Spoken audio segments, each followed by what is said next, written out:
గెలిపే లక్ష్యంగా వైనాట్ 175 అని చెప్పి సిద్ధం అని చెప్పి మేము సిద్ధంగా ఉన్నామని చెప్పి అన్ని రకాలుగాను మేము ముందుకెళ్తున్నాం. ఎన్నికల నోటిఫికేషన్ వచ్చినాక రాకముందు మేనిఫెస్టో కూడా రిలీజ్ చేస్తారు. ఎందుకు అంత కంగారు?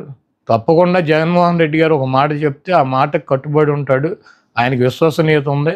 ఆయన చెప్పినటువంటి మాట నిలబెట్టుకుంటాడు అన్నటువంటి నమ్మకం ఉంది ప్రజలకి. అదేవిధంగా మాకు 175 నియోజకవర్గాల్లో అభ్యర్థులు ఉన్నారు. మా పార్టీ క్యాడర్ ఉంది. మాకు ఐపాక్ టీం ఉంది. మాకు పబ్లిసిటీ చేసుకోవటాకో లేకపోతే గడప గడపకి జగన్మోహన్ రెడ్డి గారి మేనిఫెస్టోని జారీ చేయడానికి 24 గంటల సమయం మాకు చాలు.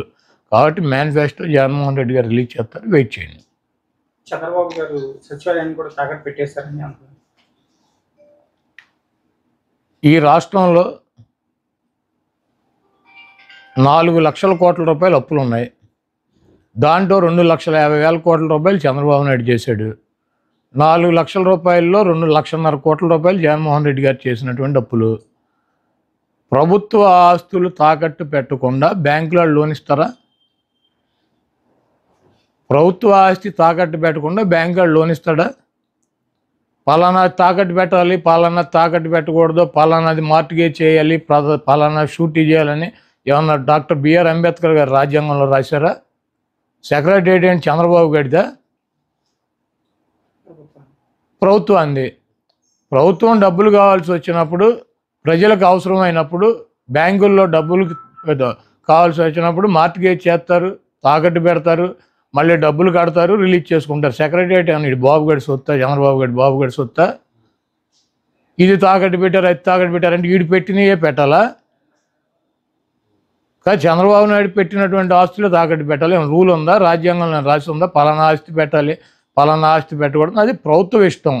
వాళ్ళు బ్యాంకర్స్తో మాట్లాడి బ్యాంక్ వాళ్ళు డబ్బులు కావాలన్నప్పుడు వాళ్ళు ఏదో ఒకటి మార్టిగేజ్ అడుగుతారు. ప్రభుత్వ ఆస్తి ప్రభుత్వం వాళ్ళు దాన్ని బట్టి వాళ్ళకు ఉన్నటువంటి వెసులుబాటుని బట్టి పెట్టుకుంటారు. సెక్రటేరియట్ పెట్టేశారు. సెక్రటేరియట్ ఎంత? 10 ఎకరాల పొలం. దాన్ని తాకట్టు పెడితే దాని విలువ ఎంత? 10 కోట్లు, లేకపోతే ఎకరం 20 కోట్లు ఉంటుంది, 2 కోట్లు ఉంటుంది, 20 కోట్ల ఆస్తి.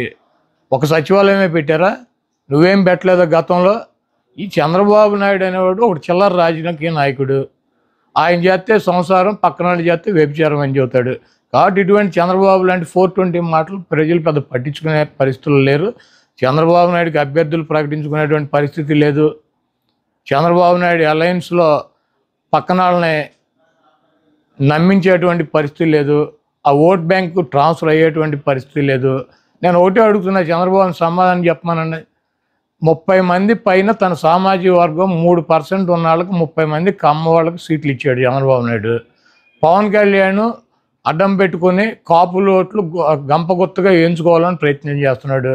20% పైన ఉన్నటువంటి సామాజిక వర్గానికి ఆయన ఇచ్చిన సీట్లు అన్నీ 24గా. ఆయన కులానికి ఇచ్చుకున్నటువంటి 30 సీట్లు ఆయన ఇచ్చేసుకున్నాడు ఆయన పార్టీలో. మరి 20% సామాజిక వర్గం ఉండి వాళ్ళ ఓట్లతో గెలవాలని చెప్పి ప్రయత్నిస్తున్నటువంటి చంద్రబాబు పవన్ కళ్యాణ్కి ఇచ్చే సీట్లన్నీ 24గా. దాంట్లో అసలు 10-14 సీట్లు తెలుగుదేశం పార్టీ పోటీ చేసినా ఓడిపోయేటువంటి డిస్పోజల్ సీట్లు ఇచ్చాడు. ఇవన్నీ ఆ సామాజిక వర్గం గమనించట్లేదా? చంద్రబాబు నాయుడికి బుద్ధి చెప్పరా? 3% ఉన్న తన కులానికేమో 30 సీట్ల, 20% ఉన్నటువంటి ఆ సామాజిక వర్గం గంపగుత్తగా ఓట్లన్నీ ఎంచుకోవాలని ప్రయత్నిస్తున్నటువంటి ఒక రాజకీయ పార్టీకి 24 సీట్ల.